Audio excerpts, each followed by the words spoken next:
A CBS 8 follow-up tonight. A motel is declared a public nuisance and shut down by the city of San Diego. Check out this wooden fence off Coast Boulevard. Deteriorated and dangerous. We're working for you to find out when the city will fix it. The Doomsday Glacier could melt out of control in the Antarctic if an ice dam gives way. Training puppies for Guide Dogs of America. I'm Abby Black with the Airport app. And remembering a loved one forever with a favorite fabric. We meet the magic makers behind memory bears. CBS 8 News Live at 6 starts now. The city of San Diego is taking action to shut down alleged criminal activity at the Main Street Motel in Barrio Logan by declaring the motel a public nuisance. Good evening and thank you for joining us. I'm Carlo Cicchetto. I'm Marcella Lee. The city attorney recently filed a lawsuit alleging prostitution, human trafficking, and drug activity at the motel.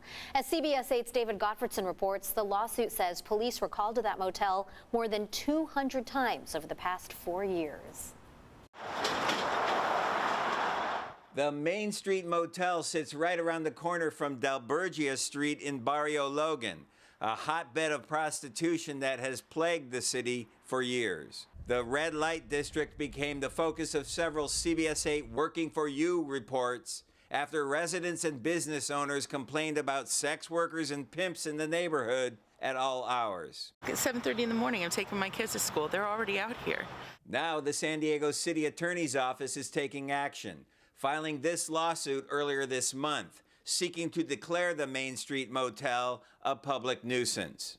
Looks like she's going to get inside the vehicle. The suit alleges since 2019, police have been called to the motel 229 times, with officers spending 1,216 man-hours at the property. Most of the calls involving prostitution, human trafficking, drugs, and disturbing the peace, according to the lawsuit, which also includes a long, detailed list of the police calls for service. Last year, several pimps were arrested for forcing females, including several underage victims, to perform commercial sex from the motel. And a picture of the Main Street Motel was included in online prostitution advertisements, according to the lawsuit. The owners of the motel did not respond to my messages seeking comment. I'm the manager. A woman claiming to be the manager told me she was just recently hired and the motel owners were out of the country. A letter of agency posted on the motel office window dated July 2022 authorizes San Diego police to arrest people for trespassing, acknowledging the property was having problems with prostitution. The city attorney's office says they are working on a stipulated agreement with the owners of this motel that would allow them to stay in business. An announcement should be coming soon. In Barrio Logan, David Gottfredson, CBS 8. Thank you, David. Tonight, the U.S. Coast Guard is helping the Mexican Navy searching for 3 missing American citizens. Carrie O'Brien, Frank O'Brien, and William Goss went missing more than a week ago while sailing from Mexico to San Diego. They left Mazatlan on April 4th and plan to stop in Cabo San Lucas April 6th. The Coast Guard says conditions were, quote, not optimal for the type of trip they were on.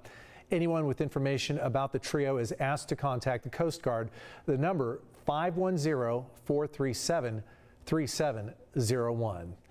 A horse is recovering from a 100-foot fall down a cliff into a ravine in Hamul.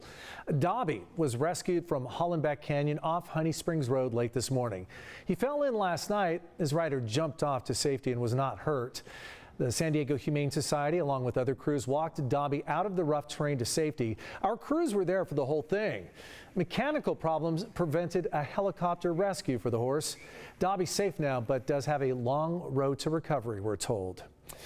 We're seeing new images tonight of a Bengal tiger that was rescued from a house in Tijuana. The Attorney General's Office of the Republic released these images to us. We're told elements of the Mexican National Guard were tipped off to a large animal in an abandoned site. That tiger was trapped and then handed over to the Federal Public Ministry, which is investigating. It's not clear who was keeping the tiger or what will happen next. At last check, no arrests have been made.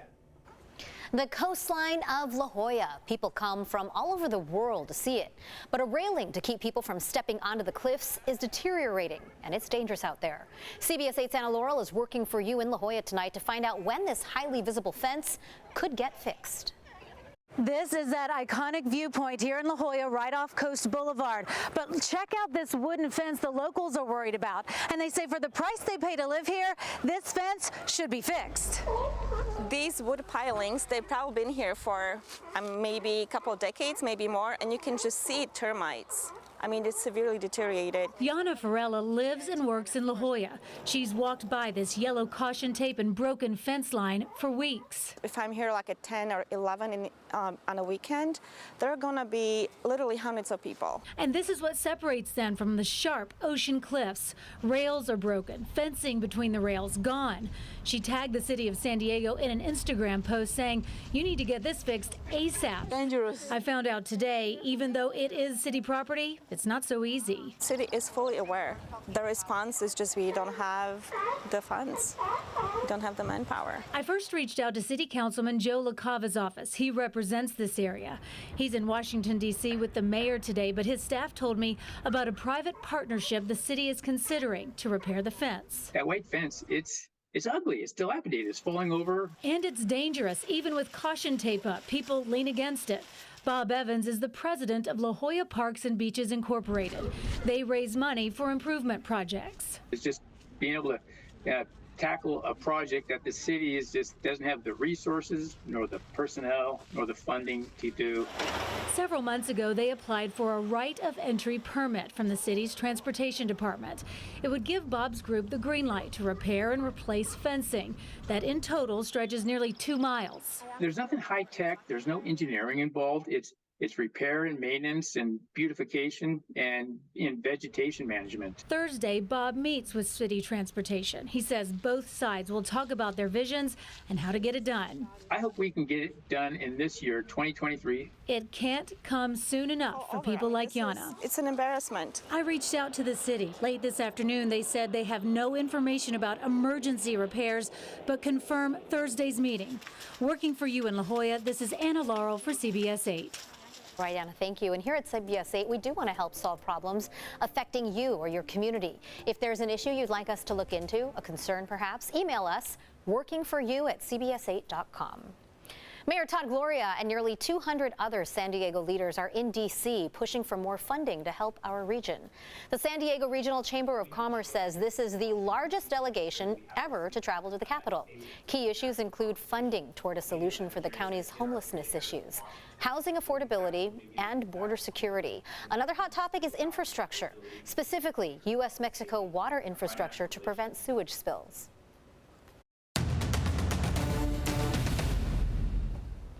At this moment, it's not a violent felony in California to rape someone who cannot give consent because they are drugged or disabled. But there is a renewed effort in the state legislature tonight to change that.